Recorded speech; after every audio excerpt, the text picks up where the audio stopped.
There's nothing like snook hook sets at dawn or catching a tarpon in the moonlight. Find your next fishing trip made easy on fishingbooker.com and experience the magic of the Sunshine State or any other destination on your fishing bucket list. Book a blue water adventure in search of sailfish or go snapper fishing with the kids. With over 6,000 captains and trips to choose from, planning your next one just got a whole lot easier. Download the Fishing Booker app on the Google Play or App Store or visit them online at fishingbooker.com to book your trip today. I'm sure a lot of you guys remember the old ceremonial hunting tradition of eating the heart out of the first animal you kill. Meat from those organs are among the most nutrient-rich foods on the planet. You can get those same benefits your ancestors craved via convenient daily capsules from Heart and Soil. Find out more at heartandsoil.co. And remember, use code MeatEater for 10% off your purchase. Welcome to the Wired to Hunt podcast, home of the modern whitetail hunter. And now, your host, Mark Kenyon. Welcome to the Wired to Hunt podcast. I'm your host, Mark Kenyon, and today we're exploring the life, legacy, and teachings of one of the godfathers of modern wild game management and conservation, Aldo Leopold, and ultimately discussing why this stuff still matters today for hunters and anglers.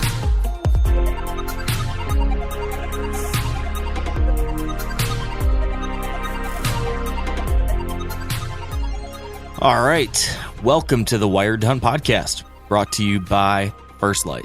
And today we are back for week 2 of our Conservation Month series.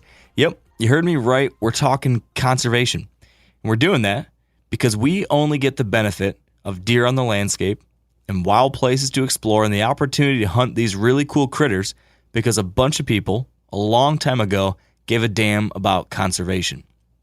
I'm telling you what, I really badly hope that someone 40 years from now can say the same thing. I really want to be one of those people a long time ago who gave a damn. And I'm betting that many of you do too.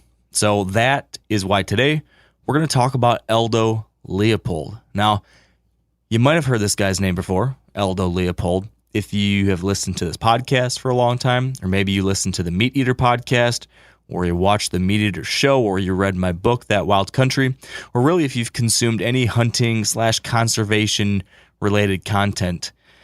His name and his writings and quotes from him are widely circulated still today. He's very much still in the cultural zeitgeist, I guess you could say. But how much do you really know about him? Why do people keep quoting him? Why should you care about what this guy had to say? What's there to learn from him? How is this guy, who lived more than 70 years ago, relevant at all to us deer hunters and anglers and outdoors people today, still now in 2022? That's what I want to explore today. And by doing so, I'm thinking that we're all going to be able to learn a little bit more about what we as hunters and outdoorsmen and women can do now and in the future to ensure a better future for deer hunting, and the rest of the natural world. Sky high aspirations, I realize, but why the hell not? So joining me today to discuss Aldo Leopold and his conservation philosophy are two people. First off, someone familiar, we've got Doug Duren. You probably know Doug if you've watched Meat Eater or if you listen to this podcast. He's a Wisconsin landowner and hunter and a conservation advocate who's strongly been influenced by Leopold's message, and who's now specialized to a degree in spreading that message. Now, Doug's going to help us ground Aldo Leopold's legacy in the now and the today of what's happening for hunters and land managers actually on the landscape. He's doing that kind of stuff now, so he's going to help us kind of make this stuff tangible. Now, secondly, we're joined by Stanley Temple. Now, Stan is a senior fellow at the Aldo Leopold Foundation. He's a conservation biologist, and he previously was professor in conservation in the Department of Wildlife Ecology at the University of Wisconsin-Madison. That's the position that was first held by Aldo Leopold himself back in the 40s, I believe. Now, Stanley brings to the table a lifetime worth of experience and insight into Aldo's teachings. He's one of the foremost experts on Leopold's conservation legacy, and he's been a true torchbearer of that philosophy now in the modern day. So, my friends, what I'm trying to tell you is that this is going to be good. So sit back, grab a cup of coffee or a beer or a water bottle if you're on the treadmill. Maybe pull up your copy of a Sand County Almanac if you have one, and let's get into it. All right, here with me now, I have Doug Duren and Stanley Temple. Gentlemen, thank you for taking the time this morning to have this call. I'm excited about it. This is a topic, this is a character we're going to discuss who is often on my mind, but doesn't often make it onto a podcast like this, where we're usually so focused on, how to hunt, how to do specific things in your woods, how to improve land, how to find animals. But there's this whole other layer that I think lives, maybe it's like an umbrella that lives over all of that speaks to how it is that we have these places and these animals in the first place. And I think today's topic and the person we want to talk about, Aldo Leopold, has a lot to do with the fact we still have these resources and opportunities. And Stanley, from what I understand, you are one of the absolute best people to speak to about Mr. Leopold. So I'm curious, can you quickly give us just an introduction to you and your history up to this point, and what brought you to a place where you now have dedicated your life to speaking and learning about conservation and the legacy of Aldo Leopold? Sure, Mark. My first introduction to Aldo Leopold came when I was in high school and happened by chance to read a copy of his book, A Sand County Almanac. And I was an outdoorsy kid, very much into all kinds of outdoor activities, and that book really resonated with me.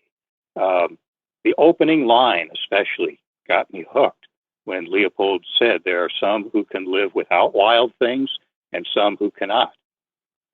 And I was definitely one of the cannots.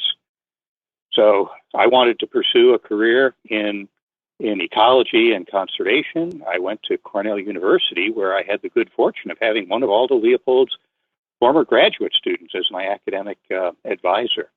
And he shared a lot of Aldo Leopold lore with me. After doing a lot of conservation work around the world, I was recruited at the University of Wisconsin to be the third person to occupy the position that Aldo Leopold once held, which was perhaps notable as the very first position in academia in the world devoted to this new field of wildlife management. After my career in academia, in which I mostly focused on how to recover endangered species and private land conservation, I ended up sort of furthering my connection with the Aldo Leopold Foundation by becoming a senior fellow. And over the last, actually now it's many years, almost 15 years, I've been doing this for the Aldo Leopold Foundation, basically outreach for them.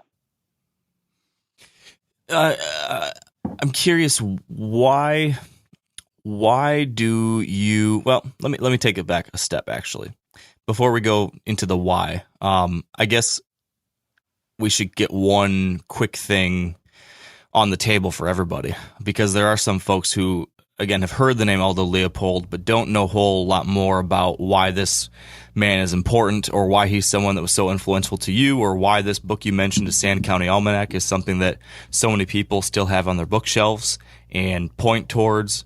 Why that opening line you mentioned is something that resonates with so many people, myself included. So do you have do you have an elevator pitch for Aldo Leopold? When someone who doesn't know anything about Aldo Leopold walks up to you and says, so you work for this foundation, who is this guy you guys keep talking about? Do you have a Cliff Notes introduction to this man and his legacy to kind of give us a foundation to start from that you could share? Sure. Aldo Leopold's probably best recognized as one of the most influential, if not the most influential, conservationist of the 20th century, and still remains so into the 21st. He was a lifelong outdoorsman, lifelong hunter, birdwatcher, whose career touched on many of the newly developed ideas about conservation in North America. And his life and career span the history of modern conservation. And along the way, he made and continues to make important contributions to that history. For Leopold, he's probably best known for a Sand County Almanac, the book that he wrote at the end of his life and has now been translated into 15 languages, has sold millions of copies, and is widely regarded as providing the ethical or moral foundations of the modern conservation movement. But it's just amazing when you go back and look at his history. He was the right person at the right time. His life and career, as I said, touched on so many important developments in modern conservation.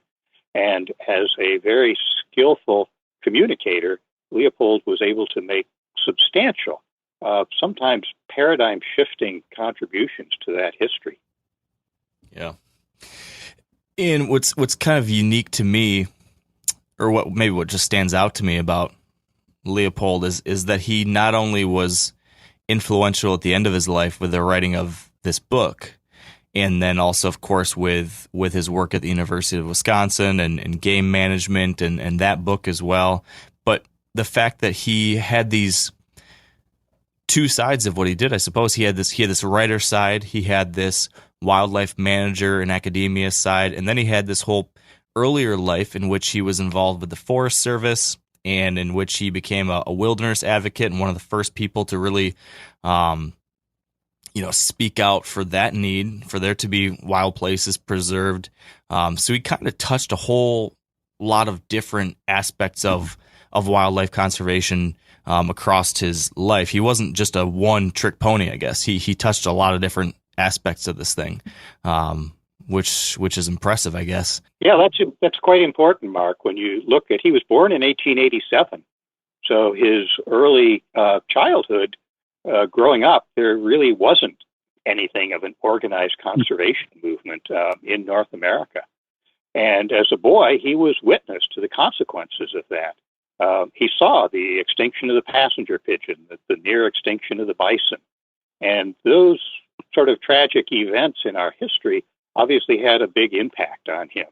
His father was a great outdoorsman and hunter, and instilled in his son this idea of behaving ethically when you're in the out of doors. That career that we've been talking about started with the U.S. Forest Service, a brand new U.S. Forest Service. Leopold was one of the first generation of recruits to manage the millions of acres of newly created national forests. For Leopold, that was in Arizona and New Mexico. So this Midwestern kid who grew up in Iowa and was educated at Yale University finds himself in a completely alien habitat in the wildlands of the Southwest. And it was there in the U.S. Forest Service that he made some of his important early contributions, especially his contributions in the Forest Service sort of have a very important place in the history of that agency. Leopold was one of the first to advocate for what we now might call ecosystem management, of recognizing the ecological limits of an ecosystem and trying to manage that ecosystem within those boundaries, making sure you keep all the parts and that the ecosystem remains resilient. As you said, he was also responsible in no small part for the creation of the very first wilderness area on public lands in the U.S. He did that in 1924, 40 years before we passed the Wilderness Act. And the Gila Wilderness stands as a testament to Leopold's passion about protecting wild places. And for your audience in particular, when Leopold tried to justify preserving the Gila Wilderness, it was largely to preserve an opportunity for outdoor recreation in a wilderness setting, especially hunting. He described the features of a wilderness area as being capable of supporting a true wild experience in which you could essentially get yourself lost in a wilderness area for a couple of weeks on a pack trip. And he was one of the founders of the modern wilderness protection movement. And then his real passions were never with forestry, they were with wildlife. in mid-career, he shifts his interest to wildlife, becomes one of the really inspirational visionary leaders of a movement away from this idea of protecting wildlife to managing wildlife. And he introduces what at the time was a completely new field in 1933 with his book, Game Management. That's really sort of a limiting title. It's really about wildlife management in its broadest sense. But he was one of the first individuals, surprisingly, who saw the connection between ecology and conservation. And his book, Game Management, introduces this idea of science-based management of populations rather than just sort of passively protecting wildlife. And it certainly propelled him to the pinnacle of influence in the modern conservation movement. After 1933, if you were professionally involved in wildlife conservation, your job up to that point was almost certainly as a game warden. And after 1933, the profession transitioned into wildlife manager, a really important philosophical and practical transformation. Leopold spent the second half of his career at the University of Wisconsin in this brand new position that the university had created for him. And as was true throughout his life, he was constantly evolving, exploring new ideas. And he pretty quickly shifted his primary sort of challenge in conservation from wildlife management to the issue of conservation on private lands and the challenge of how you get private landowners to engage in conservation. And that challenge ultimately led him to what he viewed as a solution, which was this idea of ethics, his land ethic, environmental ethics, sort of understanding our place in nature and appreciating the ethics of our relationship with nature. Yeah. I want to dive into that specifically, but before that, Doug, when we speak about that specifically, the idea of conservation on private land and some of the things that Leopold explored on that front, that rings to me a lot about what you have dedicated your life to. Can you give us a little history as to how you came to Leopold and why he's become so relevant to you and what you do now? Sure. First, I could listen to Stan talk all day about Leopold. And I actually came to Leopold in a similar way. I was in high school and in the library, and there's this book on the counter, a Sand County Almanac, and I began to read the book and got super interested in it. And what was so interesting to me about it is that here's this guy who was able to express so eloquently the kinds of things that I was already experiencing.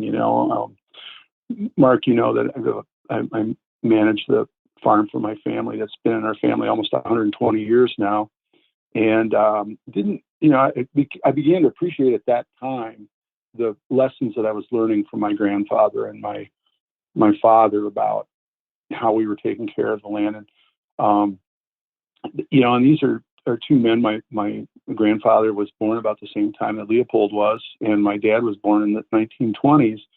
And the driftless area where our farm is, and actually only about 30 miles from the Leopold Shack and the Aldo Leopold Foundation, many of the practices that in that second half of his life at the university that he discusses and explains and encourages, were practiced in our area. Because, as a little kid, you'd ask these questions like, how come we plant the fields like this, contour strips? And it was soil management. And that was, sort of my beginning in it. And then over a lifetime of, lots of odds and ends and being around the country, conservation has sort of been a theme through all of it. And now in the, I guess the last third of my life, I'm really dedicating it towards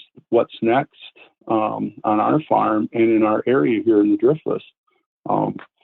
And, I think about Leopold in a lot of different ways. I was actually up in La Crosse the other day, and I came through Coon Valley, and I stopped and contemplated for a minute at the historical marker that's there along the highway about the soil conservation project, first in the nation, and that Leopold was part of in I think it was 1933, the Civilian Conservation Corps. You think about everything that was going on at that time. The Depression and the Dust Bowl and all these things. And, here's Leopold is out there in front of that and engaging with people.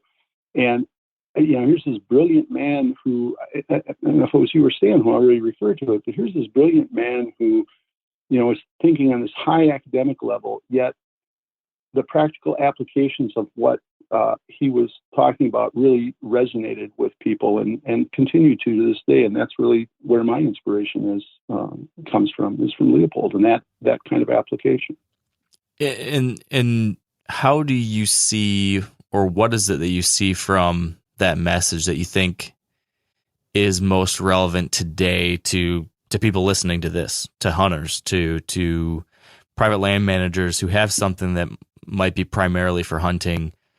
What of the numerous things he kind of represents, what do you think it is that's most relevant to what we do? One of the things that I've figured out is that once you establish a philosophy, a personal philosophy, and I certainly borrowed mine from Leopold, that when you start to, after that, the application of what the specifics are of what you're going to do. Leopold said, we abuse the land because we regard it as a commodity. When we see the land as a community to which we belong, we begin to use it with love and respect. I kind of boiled that down to, my motto, which is it's not ours, it's just our turn. And when I begin to look at anything that we're doing on our farm or that I talk with people about, I think about what happened in the past, what I'm doing now, and how that's going to affect the future.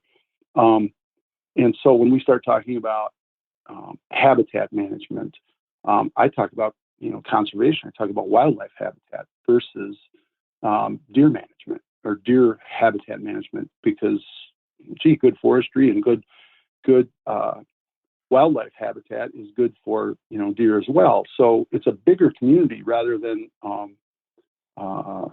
being very honed in or very specific about one species. I mean, we can concern ourselves with one species, but I'm just trying to look at things from a wider standpoint. And I think that private landowners who I work with and thoughtful people about hunting and being involved with the outdoors, if they keep a philosophy in mind, that the specifics of it are easier to sort through. And that's one of the things I really got from Leopold. And I think that people should, I would like to think that people will get from understanding him. I mean, you can go down big rabbit holes about specifics, but and all the incredible work that the guy did in a relatively short lifetime. Yeah. But starting with philosophy. So on the philosophy thing, Stan, you had brought up there when you were last speaking, you brought up the land ethic, which is maybe what Leopold is most known for, is this concept that has since had a life of its own and people continue to point back towards.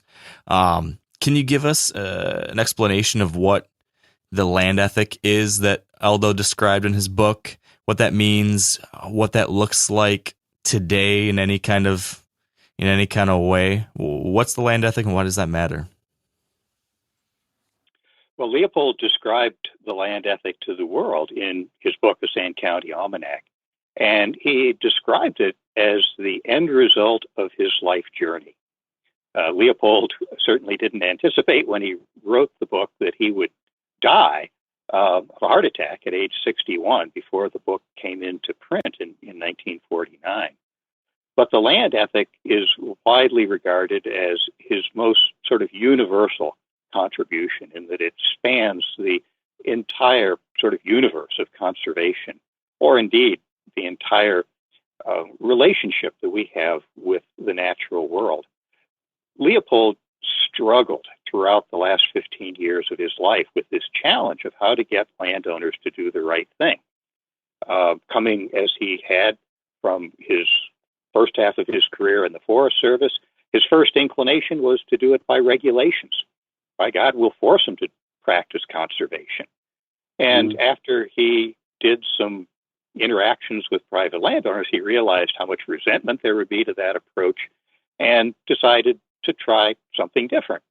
And that brought him into Coon Valley, which Doug just mentioned. It was the first watershed scale project in conservation in the U.S.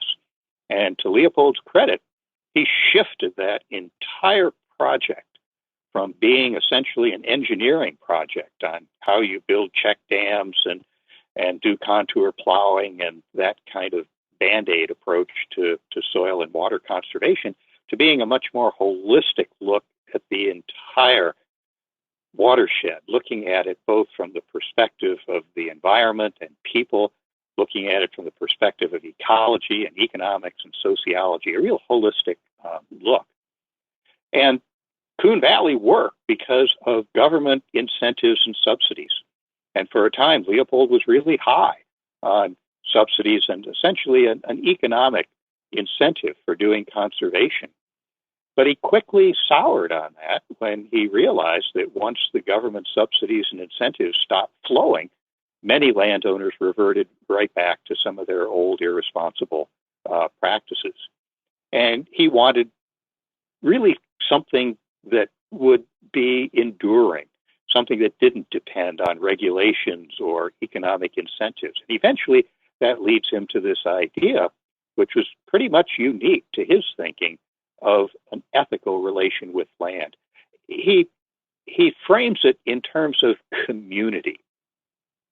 And I think Leopold, being a very skillful communicator and knowing how to explain difficult concepts, he said that we all understand that we live within human communities.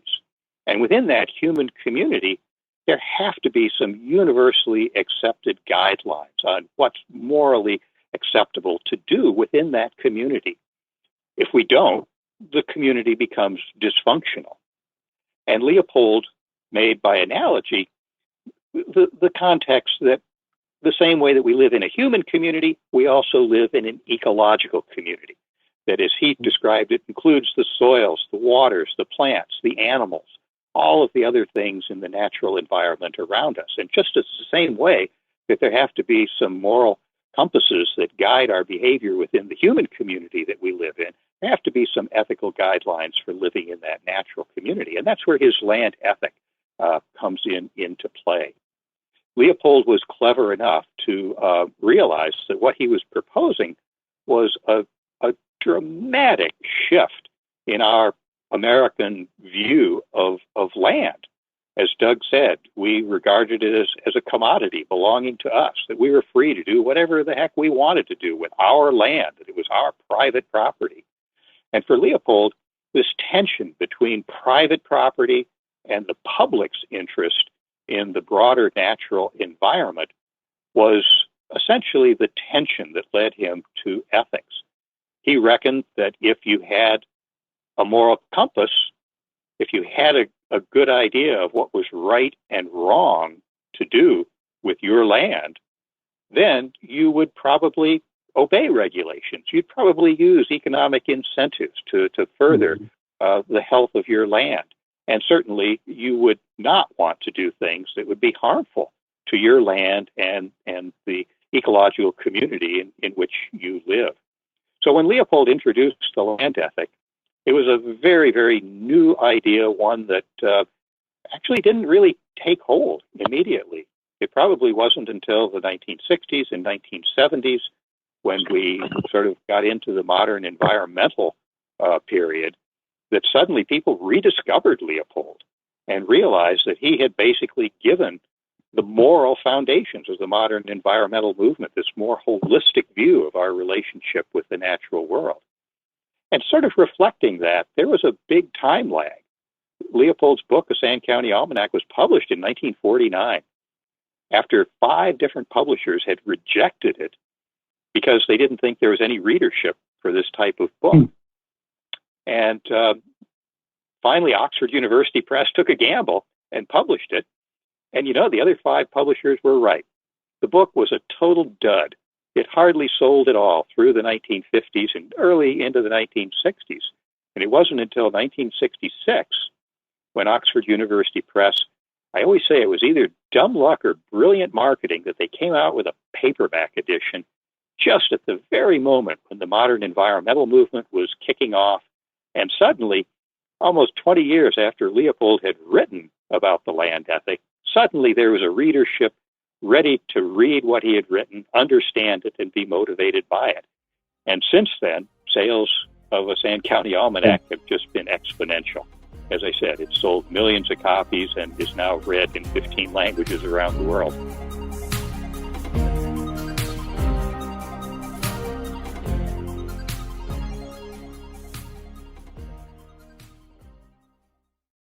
Now, a lot of you guys are familiar with the old hunting tradition of eating, some organ, the heart or a chunk of liver off the first animal you kill. I had that when I was a little kid, and it was a big deal.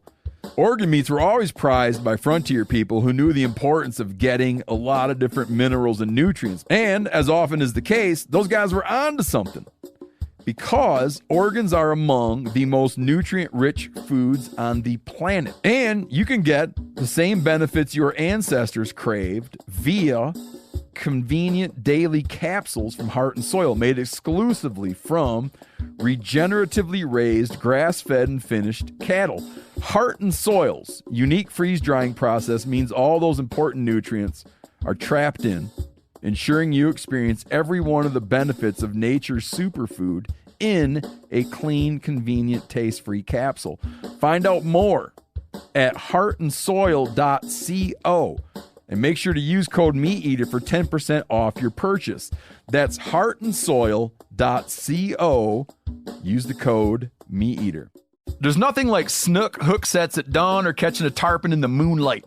Find your next fishing trip made easy on fishingbooker.com and experience the magic of the Sunshine State or any other destination on your fishing bucket list. Book a blue water adventure in search of sailfish or go snapper fishing with the kids. With over 6,000 captains and trips to choose from, planning your next one just got a whole lot easier.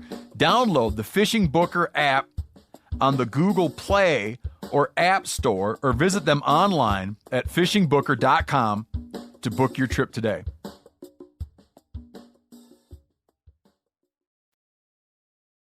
So, Stan, you brought a thought to mind for me. One of these kind of legacies of our past, I suppose, that still makes for a number of challenges today.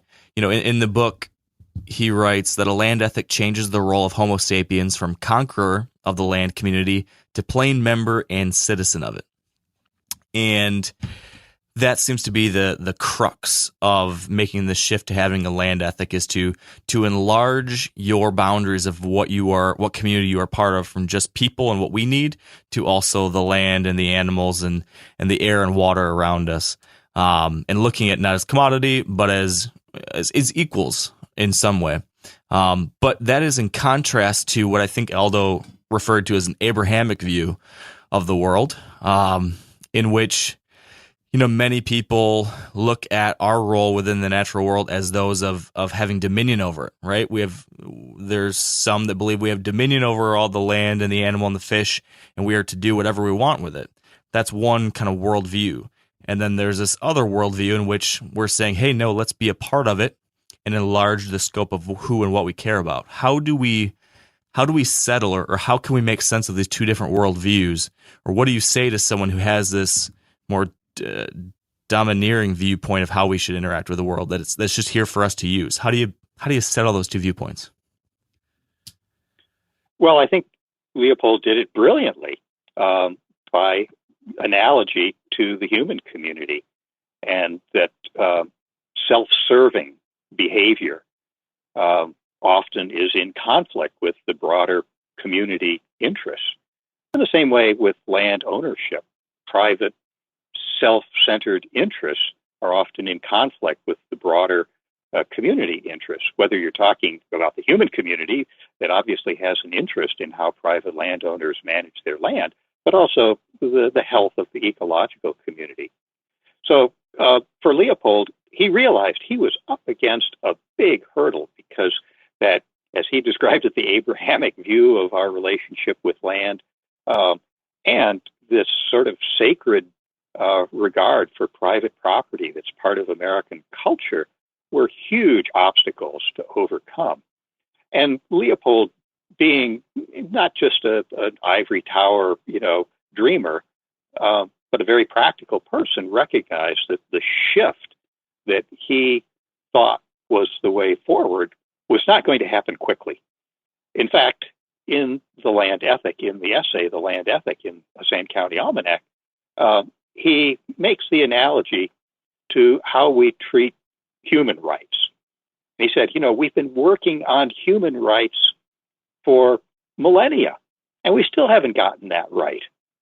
And he said, in sort of a parallel vein, that it's probably going to take a long time for this idea of the human role in nature changing from a domineering, self-centered role to a more ethical and, as it's often described, sort of ecocentric view of our place in nature. So he left a challenge for us, and that is it's up to us to make the shift. He can't make that for us. He even says that nothing so important as an ethic is ever written. It evolves in the minds of a thinking community. And I think for Leopold, the thinking community that he perhaps had the closest ties to in formulating the land ethic were private landowners here in the Midwest. And his hope that within that community, a thinking community, that people, once they were sort of started down this road, would quickly evolve into a land ethic that not only ensured their future, but the future of the natural ecological community around them. How well we've done that? Well, in the 75 years since Leopold presented this idea, you can certainly point to lots of evidence that people are now treating their land with more love and respect, as Leopold described it. Conservation is practiced on the land increasingly.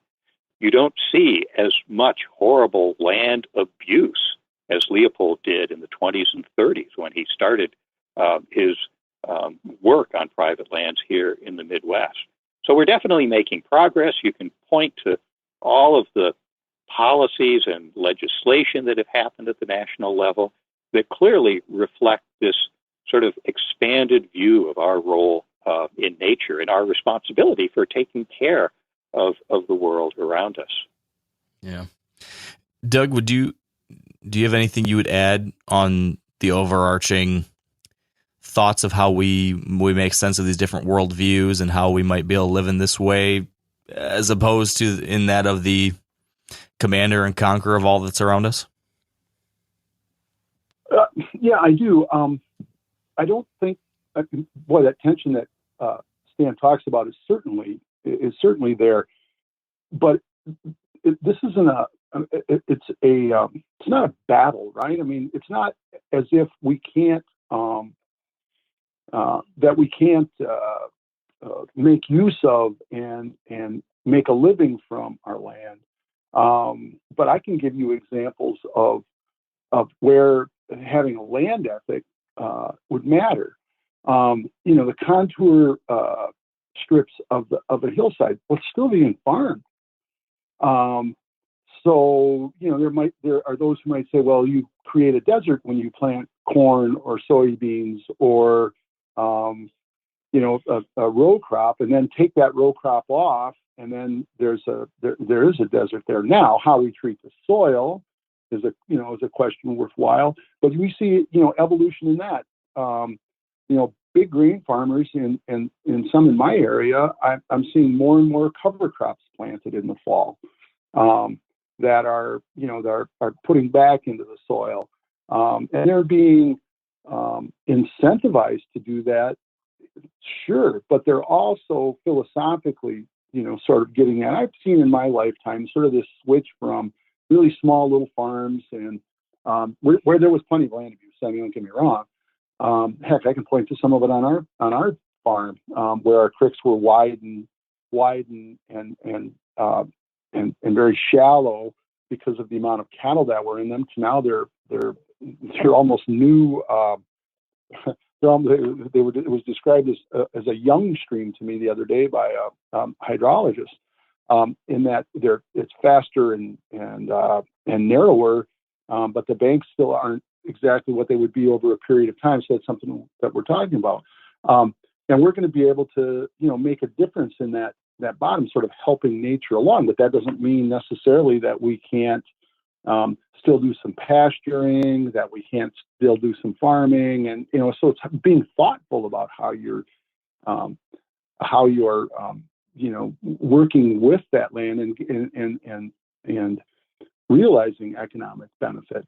And I think that's really what part of what Leopold was pointing at. Man, I think about the Soil Conservation Service, from the 30s and the CCC doing that work up in Coon Valley, and looking at my own the property that I have the good fortune to manage, and I'm working with NRCS on a fairly regular basis, with things like CRP and CREP and they're contracts over a certain period of time. But one of the things that happens as you put land into those kind of programs, you realize, well, boy, that land, that highly erodible land, marginal land, that probably shouldn't have been cropped, but we can crop up above that if we provide those buffers. And so it's almost as if the incentivizing programs, if you look at it right, that it encourages the philosophy of living with the land. And so those are examples, and I see it every day around here. Yeah, I think Doug makes a good point that throughout his career here in the Midwest, he was dealing with working lands. By the time he got back to the Midwest and arrived in Madison in 1924, I mean, there was hardly any wild lands left in the Midwest, and certainly very little public land. But the land that he had to work on was basically working lands. These were places that Leopold well understood. People not only lived on the land, but they had to make a living on the land. And what he was all about was essentially trying to shape the way that we lived on the land and how we do that in a way that today we might use the word sustainable, in a way that sort of preserves the working health of the land. And certainly when Leopold first started tackling this problem in the 1920s and 1930s, you would probably have to conclude that the landscapes of the upper Midwest were about as unhealthy as they have ever been. Soil and water conservation was rampant. Wildlife populations were horribly depleted. White-tailed deer were scarce on the landscape. Wild turkeys and many waterfowl, like wood ducks, were virtually gone. I always remind people that during this period, the Wisconsin Department of Natural Resources and the Conservation Department actually was captive breeding raccoons and releasing them around the states because raccoons had become so scarce. So that was the landscape that Leopold was working with. And obviously, he struggled to find a way out of the mess that we'd created of the Midwestern landscapes. So what about today? If someone's listening to this or they've read the book and they thought to themselves, you know what, this land ethic, that resonates. This makes some sense to me. I can see why it might be better to live and try to strive to live more sustainably, to try to live and look at the natural world around us as part of a community rather than something for us simply to consume all the time. If this resonates with someone, what does this look like in action? Doug provided a couple examples, but Stan, could you expand maybe a little bit on what a land ethic in your life might actually look like coming to fruition? How do we put this kind of philosophy into action? Well, Leopold gave us a golden rule. Golden rules are really valuable. They're these tight, compact little maxims that you can always use as a guidance in making decisions. And for Leopold, his golden rule was a thing is right when it tends to preserve the integrity, stability, and beauty of the biotic community. It is wrong when it tends otherwise. That's just a beautiful sentence that captures the essence of every time we have to make a decision about our relationship with the natural world, to pause and think about it. What are the consequences of our actions going to be? And Leopold recognized that there does have to be, obviously, the economic parts of that decision for private landowners, but it also has to involve, as he described it, this golden rule. So I think for most people, the first step is to basically learn what this is all about. And probably the best way to do that is to go back to the primary source. If you haven't done so, read a Sand County Almanac. Understand Leopold's passion for the natural world. Understand what he was getting at when he wrote the essay, A Land Ethic. And then think deeply about your own land ethic. They said there's not just one land ethic. There's not the land ethic. There's the ethic that everyone evolves in their own thinking about their relationship with the land. But it should be within the boundaries that Leopold sort of defined in the land ethic. And that's fine. But then you have to do the hard work. You have to make your lifestyle reflect it. You have to make sure that the decisions that you make in your life about your lifestyle, about the land that you perhaps are responsible for, and think deeply about the consequences for the natural world. And that's not enough. Even though you might be doing a good job on your land and might be doing a good job in the decisions that you make, there's also the challenge about spreading the word to others. People like Doug, who have a passion for spreading their enthusiasm about a land ethic, becomes an important part of it. Because, as I said, a land ethic is only going to spread when you have exemplars, when you have people who demonstrate this so that others can see that this is a viable way of living in the world. And for people who have adopted a land ethic, spreading it to others, contributing to the broader conservation effort, not just focusing on your property, becomes almost an imperative, one that you're impelled to do as a result of adapting your own land ethic. Yeah. Back to you, Doug, on that. A few of those examples Stan was just sharing. When you read a Sand County Almanac, you've grown as a land manager and as a hunter, and I know over the years you have shifted how you manage your farm, how you've approached hunting, how you've approached land management. Could you share any specific examples of how you have put the land ethic into action on your place, whether it be with how you hunt or how you've worked the land, or anything specifically that you've done and what that shift looked like for you? Well, let's go to the thing that is near and dear to both your and my heart, and that is whitetail deer hunting. Southwest Wisconsin is one of the hotbeds of, unfortunately, one of the hotbeds of chronic wasting disease. And we've been living with and dealing with CWD for over 20 years. And it certainly has affected my attitude about hunting. I'd like to think that I had sort of taken my dad's philosophy with me at all times about hunting, and that is that you're also hunting for the other guy, that it's a community effort, that it's a cooperative effort.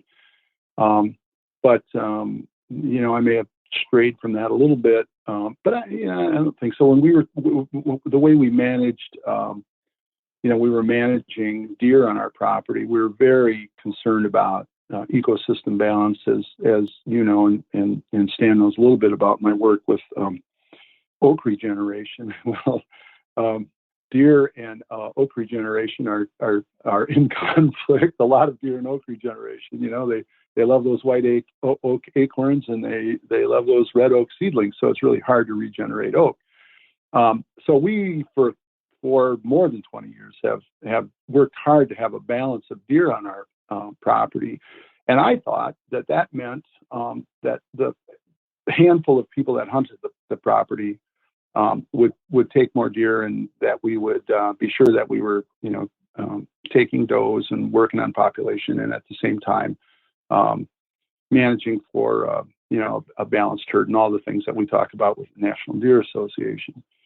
One of the things that I realized 8 or 10 years ago is that I don't want to be a deer exterminator. I have too much respect for the animal.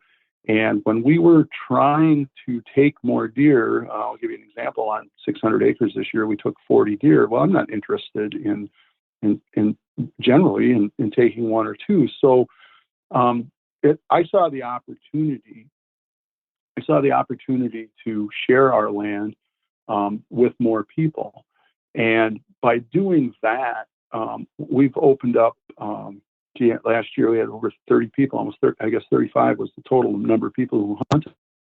And in doing that, it gives me the opportunity to talk to advocate for good conservation, and in particular good deer management. And we're here to reduce the population, and we're here to have a community of hunters, and we're here to manage this disease as best we can in our small area, and hopefully that and it feels like and seems like it has spread out from our central area. But just that, where I've now allowed, and honestly, the people who are also my family and have agreed that yes, we need to bring more people in and let them have that opportunity as well, to interact with nature and harvest deer and have that whole experience, and then understand why we're doing this and how we're doing it. And so that's I think one of the first things that I would point to is our deer management. Others are how we, as I just mentioned, how we're regenerating red and white oak. And I've worked with the American Forest Foundation and the Aldo Leopold Foundation folks on a project called My Wisconsin Woods, and our farm is one of the examples of that. But it's just long-term thinking, long-term management. As Stan was talking before, I was thinking, I was just writing down these words of learn, evaluate, plan, act, and then advocate. That was the one that really only began to stick with me in the last 8 to 10 years. So I think using that Leopold's philosophy is a part of everything that I think about as we do projects on our farm, and that we involve conservation, and that we share our land. And I hope that that's something that other landowners will think about more. Yeah. You kind of described an evolution of sorts there for you, Doug, in a couple different ways. And it brought to mind something that I guess I've experienced over the last 10 to 15 years. And it kind of was put into words in a book I just read. It's a book called Braiding Sweetgrass by Robin Wall Kimmerer. And she explores from her perspective indigenous wisdom and conservation and how those things intertwine. And a very important concept within her culture is this idea of reciprocity with the natural world. And that just resonated really, really strongly with me when I think so much about, over the years, how much I've gotten from the natural world, how much joy deer hunting has brought me, or how much awe I've experienced standing on a mountain or floating down a river. I mean, so many of the very best things in my life have stemmed from wild places and animals and these different things out there that we get to experience. And I keep having this like weight on my chest that I feel about, I've taken so much, I get so much, like so much good has come to me because of these places. I feel this overwhelming sense of a need to reciprocate that in some way, to somehow give back, to somehow even the scales. And that's become just a constant thought that's always on my mind in one way or another. And it seems like this is something that many people have thought about for a long, long time. But when you read Aldo's words here within a Sand County Almanac, he talks about the land ethic. I think he gets at a similar concept, but doesn't speak about that specifically. I'm curious, Stan, when you hear me talk about this idea of reciprocity, and how indigenous cultures might have thought about that and so much that they did, what are your thoughts personally on how that jives with a land ethic? What are your thoughts on what Leopold might have thought? I guess I'm not sure what my question is, but what are your thoughts when that comes to mind? Well, Robin's book is, probably destined to be a classic in the same way that a Sand County Almanac is. She's a wonderful writer, and obviously has a land ethic that was not only informed by her cultural heritage as an indigenous woman, but also basically her understanding of where Aldo Leopold was coming from. And Aldo Leopold, this is a question that comes up quite often, is how much did Aldo Leopold borrow from indigenous cultures about our relationship with the land? And he certainly had many opportunities to interact with Native Americans, and he certainly understood the relationships that they had with the land and was very respectful of those. But it's not clear that his land ethic was derived directly from the sort of Native American ideas about our relationship with the land. Leopold's idea was based on ecology. It was based on a science, as opposed to the indigenous relationships with nature that were evolved by their direct contacts with the land.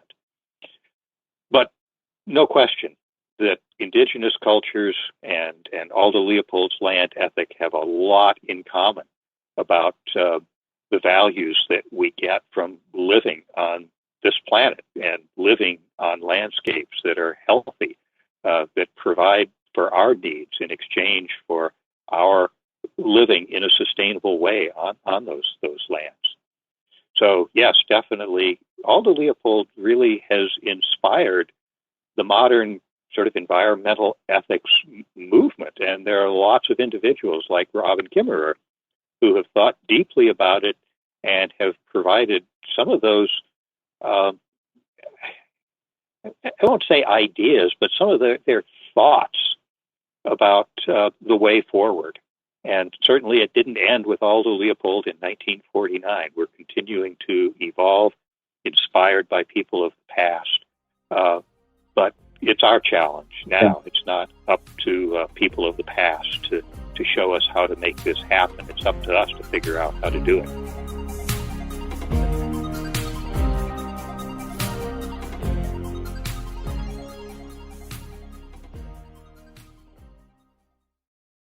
Now, a lot of you guys are familiar with the old hunting tradition of eating, some organ, the heart or a chunk of liver off the first animal you kill. I had that when I was a little kid, and it was a big deal. Organ meats were always prized by frontier people who knew the importance of getting a lot of different minerals and nutrients. And as often is the case, those guys were onto something, because organs are among the most nutrient-rich foods on the planet. And you can get the same benefits your ancestors craved via convenient daily capsules from Heart and Soil, made exclusively from regeneratively raised, grass-fed, and finished cattle. Heart and Soil's unique freeze-drying process means all those important nutrients are trapped in, ensuring you experience every one of the benefits of nature's superfood in a clean, convenient, taste-free capsule. Find out more at heartandsoil.co, and make sure to use code MeatEater for 10% off your purchase. That's heartandsoil.co. Use the code meat eater. There's nothing like snook hook sets at dawn or catching a tarpon in the moonlight. Find your next fishing trip made easy on fishingbooker.com and experience the magic of the Sunshine State or any other destination on your fishing bucket list. Book a blue water adventure in search of sailfish or go snapper fishing with the kids. With over 6,000 captains and trips to choose from, planning your next one just got a whole lot easier. Download the Fishing Booker app on the Google Play or App Store or visit them online at fishingbooker.com to book your trip today.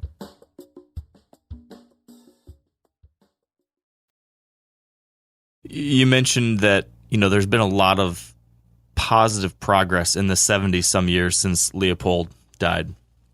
I'm curious, though, if he were still around today, what of all the events of our age in relation to the natural world, the environment, conservation, wildlife, anything like that, what do you think would keep Aldo Leopold up at night today?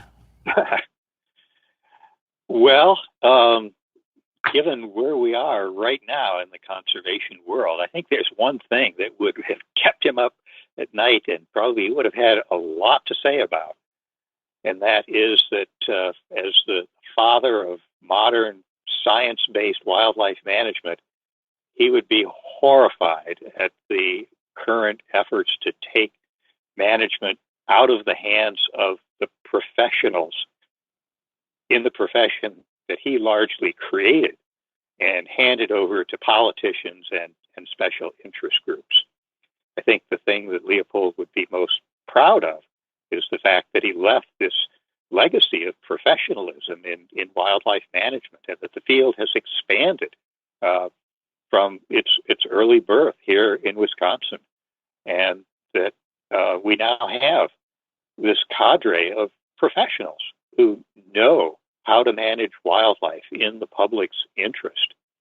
And the fact that it has recently been pilloried in some circles, the fact that decisions are now being left up to people who don't have the educational background, the science background, and in some cases even the philosophical background to be making broad decisions about the public's wildlife. Is there any example of that that comes to mind for you, Stan, of particular interest or that keeps you up at night? Well, for me, the thing that keeps me up at night, I suppose, is that I'm in my 70s, and over my life, I have seen the world deteriorate. I've seen places that I deeply, deeply loved and cared about deteriorate. Species that were there when I was a kid are no longer there. The impact of climate change is visible to anyone who takes even a casual notice of the world around them. And it keeps me up at night realizing that I've only got a few more years to make my impact, and that many of these changes that are happening, if we don't reverse them now, they're going to be practically irreversible, at least in a human time scale. So I think, for me, the thing that keeps me up at night is worrying about my legacy, really, and whether I've really done enough, whether I've done the right things during my life and career to have truly made a difference in the things that I really care about.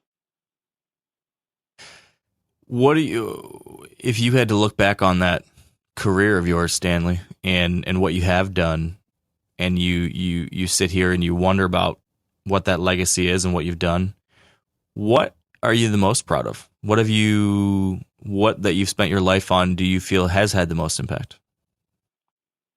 Well, as an educator, I sort of put a high rank on the students that I've influenced. When I retired, the department figured out that more than 10,000 students had taken my classes in ecology and conservation. And I know that all of those students, I hope, went on to be responsible citizens.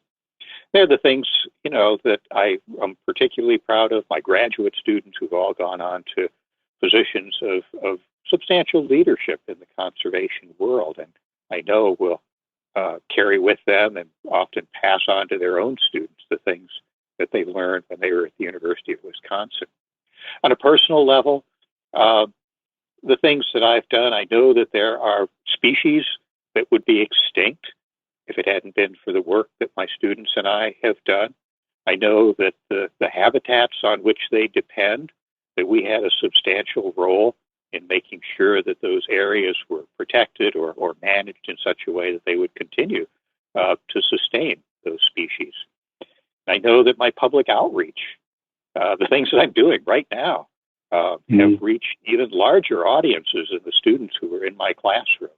And that's why, as a senior fellow at the Aldo Leopold Foundation, I take my role as sort of an outreach person very seriously and try as hard as I can to reach as many people and many different audiences as possible with messages about hope, really, and how we have the opportunity, if we care to change the way that we live on this planet and make it a better place for the future.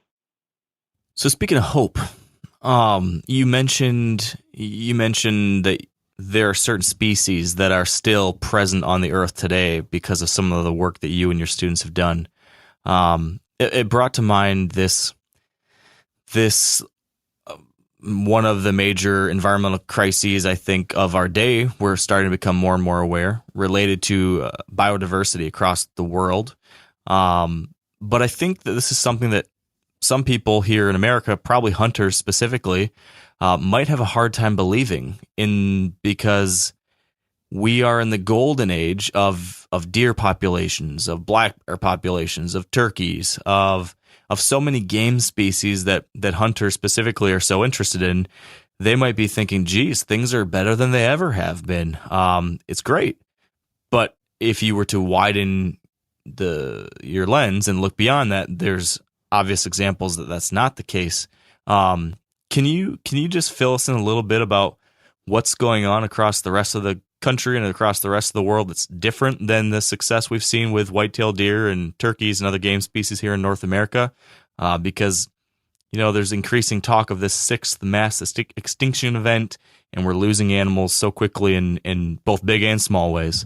I know that's something you've worked on with your work in conservation biology. Is that something you can give us a little insight into? Well, it certainly is, a golden age for some of the species that have been sort of brought back by modern wildlife management.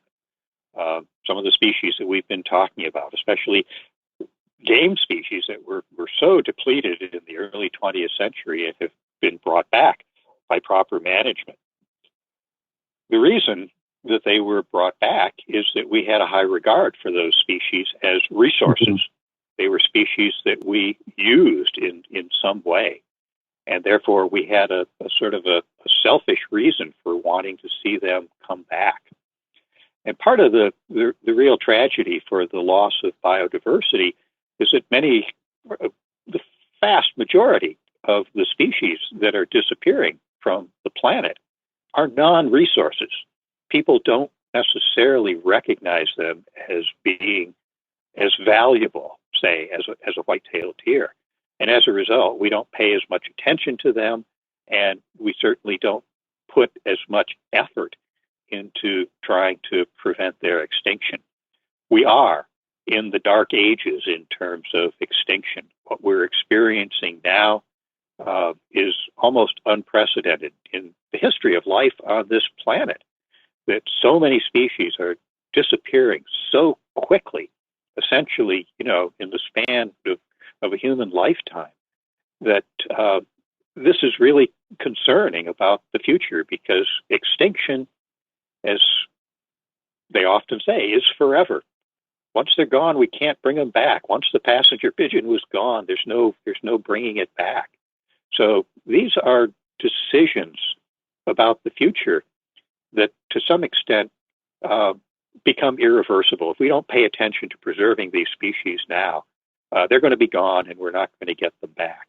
It's not the same situation that we faced with a species like white-tailed deer, where they didn't disappear completely. and they could be brought back. But for many of the species that we're most worried about, they become endangered. They reach this sort of critical low threshold where even our best attempts to try to bring them back are largely going to fail just because we've let the situation deteriorate so much. So definitely, the golden age in terms of a few wonderful success stories of modern wildlife management. Boy, the dark ages in terms of the bigger picture of life on the planet. I know there's a million different variables that are leading this to be the case, but can you describe a few of the major pressures that are leading to this happening so quickly and on such a widespread basis? Well, you can point to the very specific issues of habitat loss, the spread of harmful invasive species, the fact that in some cases we still are over harvesting some species, and the fact that that the ecosystems of the world are starting to deteriorate because of climate change and other pervasive activities.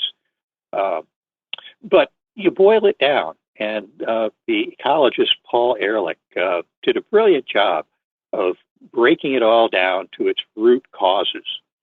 And he described it as the I-PAT equation. It's a simple little idea that I stands for the impact that humans have on the environment. And he said it's proportional or equal to P, which is how many of us there are on the planet. And A, our affluence, the rate at which we are consuming the world's resources. And T, the damaging technologies that we use to get those resources. And when you think about the biodiversity crisis, climate change, all of these big global issues that we're facing, and you think about it in terms of this simple I-PAT equation, it's us. It's the number of us, it's our consumption of resources, and it's the damage that we're doing to the environment while we get those resources.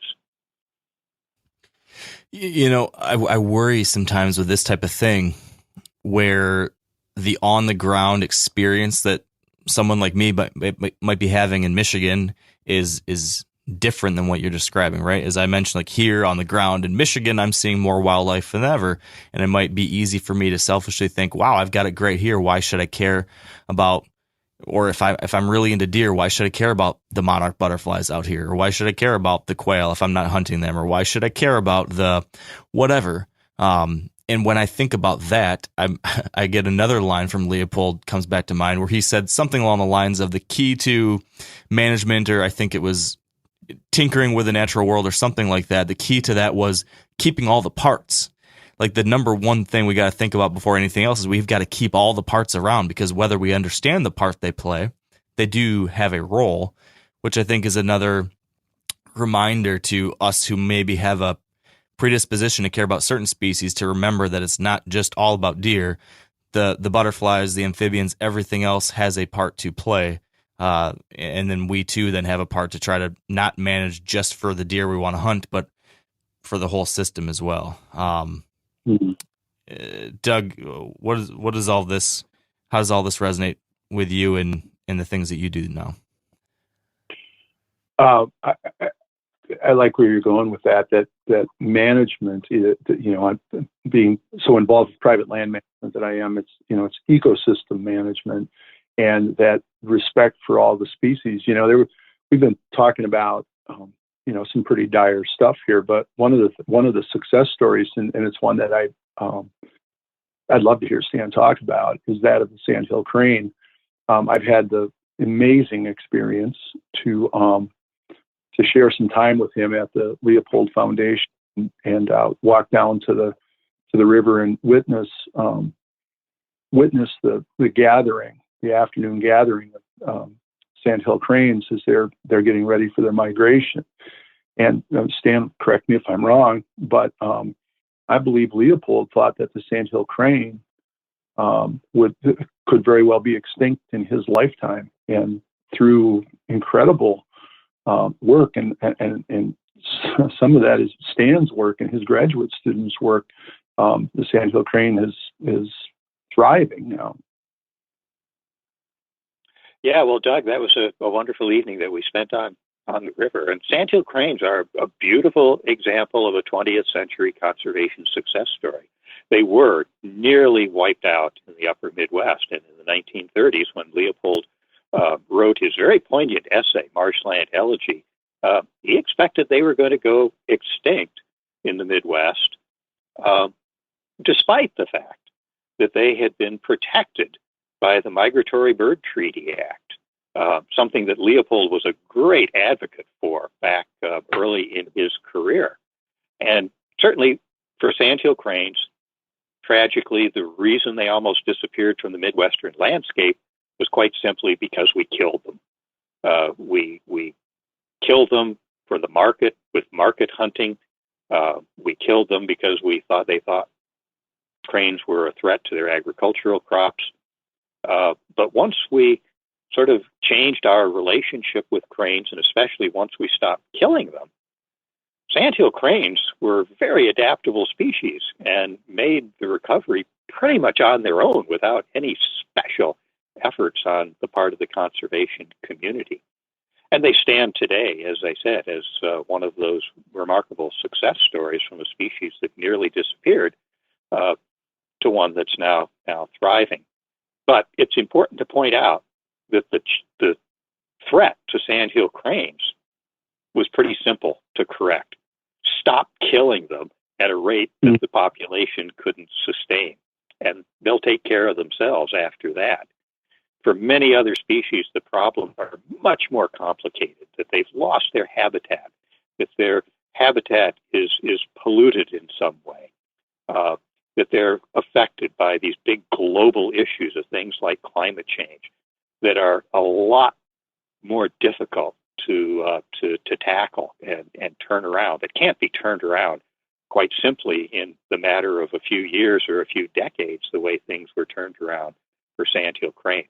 But no question, the conservation community can take a lot of credit for species like the sandhill crane that did come back dramatically after we changed our behavior. Yeah, that's so interesting because it was such a simple solution, and then we have species like the white-tailed deer and raccoons. And I didn't know the raccoon story that you told earlier, and I was just kind of stunned by it because we're just overrun by them now. But that there are so many of these species that do well on a landscape that's been like Southwest Wisconsin, that's highly manipulated by land, or they're winners in the relationship with mankind and the way we work on the land. Yet there's so many that don't, and that we also need to care for and be thinking about. And I was just thinking about how sitting here listening to Steve and how it's informing even more of my philosophy as I'm thinking about management on the property that I'm at, and then going up to 10,000 feet and looking over the driftless area and my neighbors and the public lands that are near me and all of that, and how these things are also interconnected, and how, sure, a deer, a raccoon, coyotes, are the ones in sandhill cranes now too, are the ones that come to mind, but it's the ones that are so much more sensitive to the degradation of the landscape and of their ecosystem that we really need to be thinking about. Yeah. You mentioned the sandhill crane, and I'm glad you brought that up, Doug, because it is this example of a win, of one of these things that we are able to bring back. And there's another. I love, you made a great point, Stan, that Leopold made. Part of what made his book so impactful, I think, is that he has a wonderful way of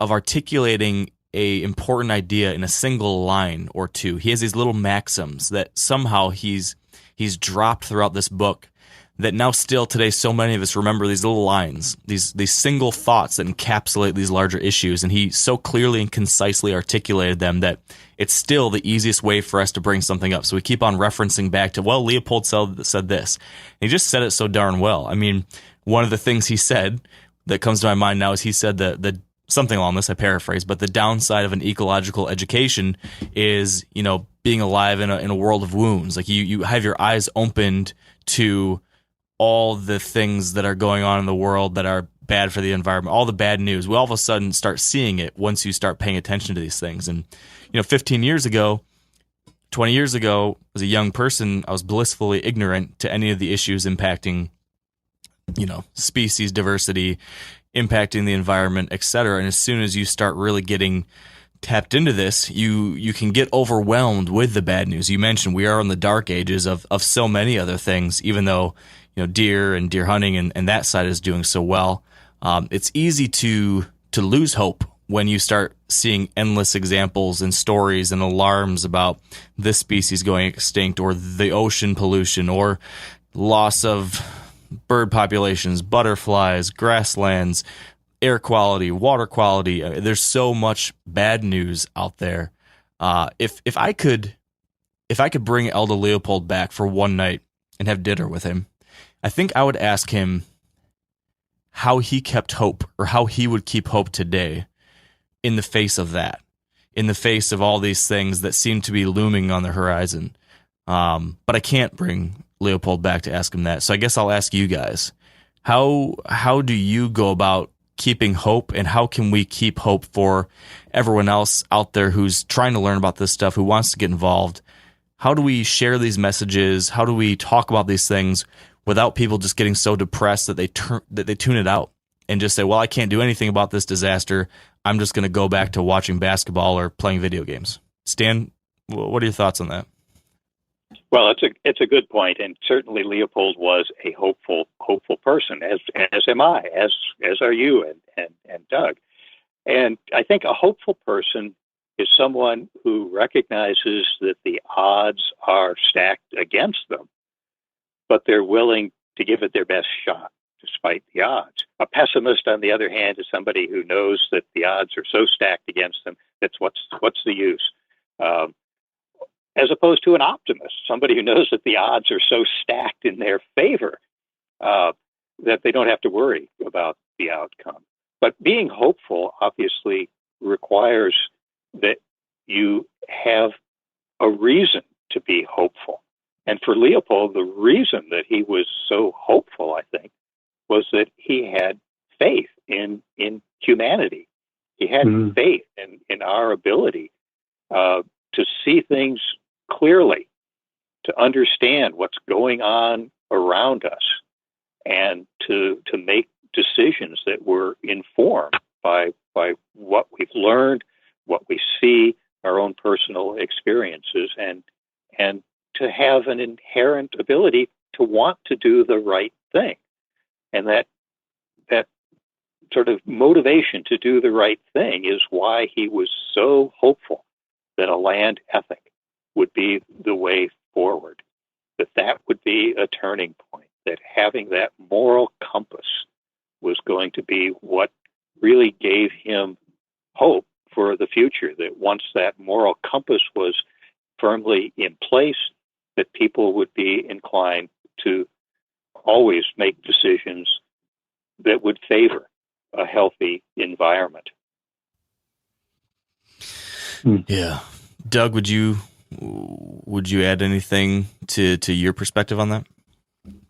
I would. In reading Leopold, one of the words that he uses from time to time, and it's a wonderful word, is delight.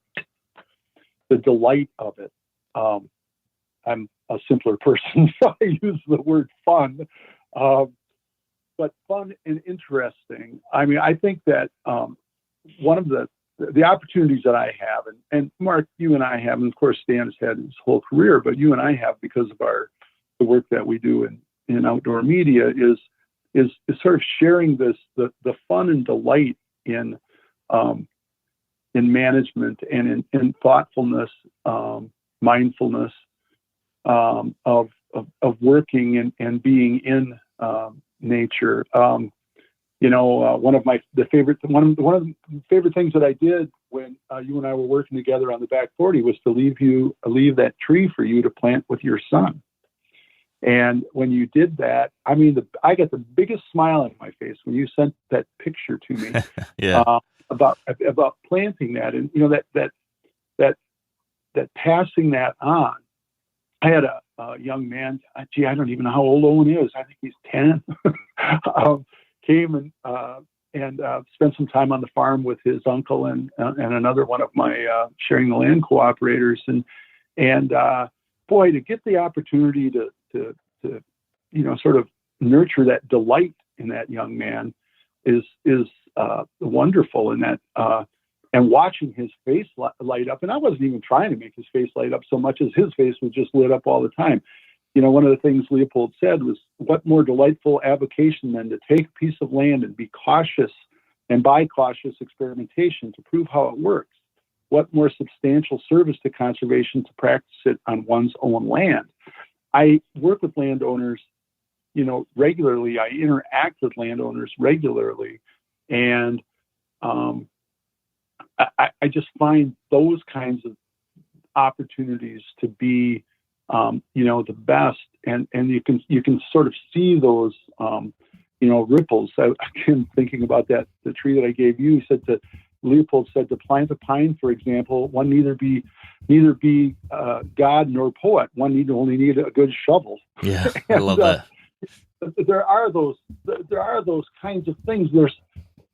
It's amazing how Leopold was able to both speak on such high levels and so eloquently, and study and all of the science of all this, and then break it down to a simple phrase like one just needs a good shovel. And I find that stuff to be just delightful. So if we can, continue to advocate in a positive way, to be serious when we need to be serious, but then, point out the joy and the fun of it all. That will help us be more aware, and that people will continue to pick it up and move forward with conservation and interact with the natural world in an ethical way. Yeah, that's such a great point. Well, Stan, do you want to wrap this up for us? I want to hear a little bit about Leopold Week, for those who want to dive more into some of these ideas and philosophies and learn more about Leopold. You guys have got a great slate of events coming up here in just a matter of days.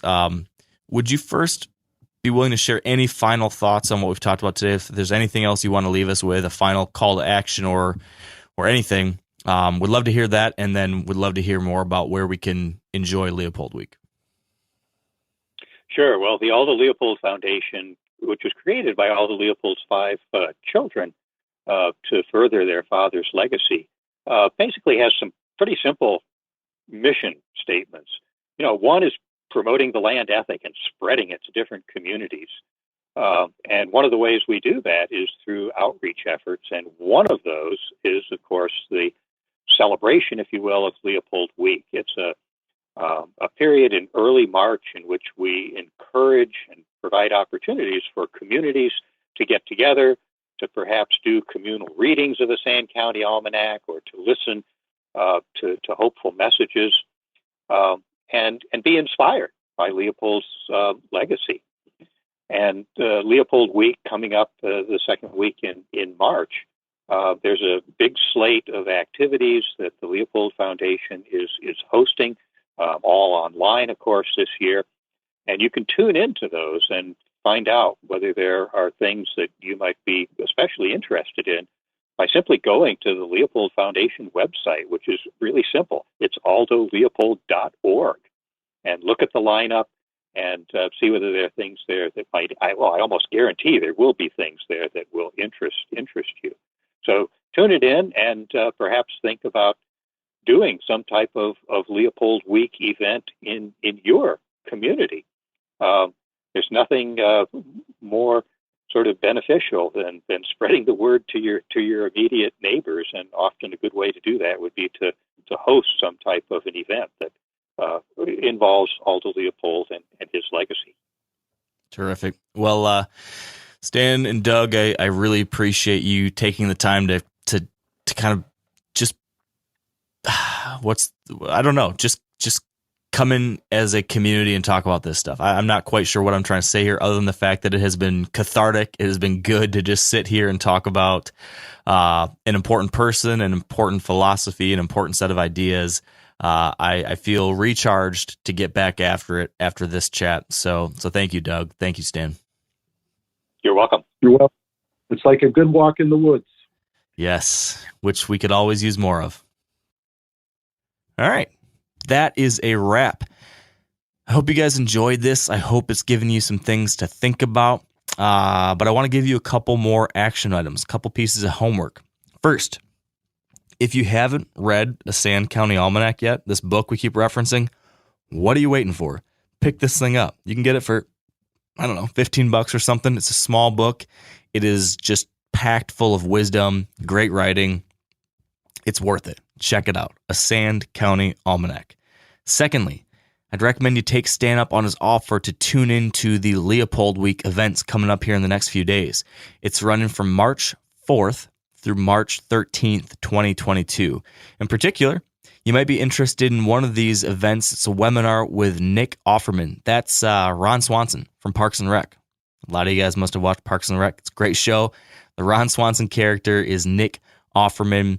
He's written a number of great books. He's just recently written a book about conservation and the outdoors and nature.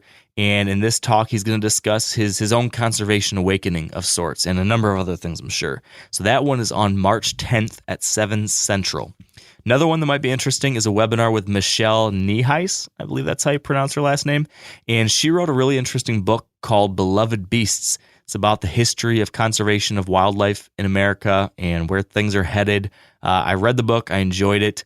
It might be worth watching that one as well. There's a number of other good ones too, but those are just two that stood out to me. So you can find all that and you can sign up for those video events at aldoleopold.org.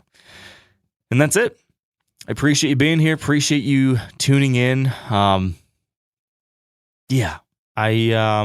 glad you guys are on this journey with me. It's been a journey over 10, 15 years now as I've gone from being someone who just really wanted to figure out how to kill deer to figuring out how do you kill more deer to figuring out how do you kill big bucks to figuring out how do you grow big bucks and manage land to then at some point realizing how do you make sure these things are around in the long term and how do we make sure we're giving back. That's been my journey over this last 15 years on Wired to Hunt. And for all of you who have rode along with me, can't tell you how much I appreciate it. I hope you're enjoying it. And until next time, stay wired to hunt.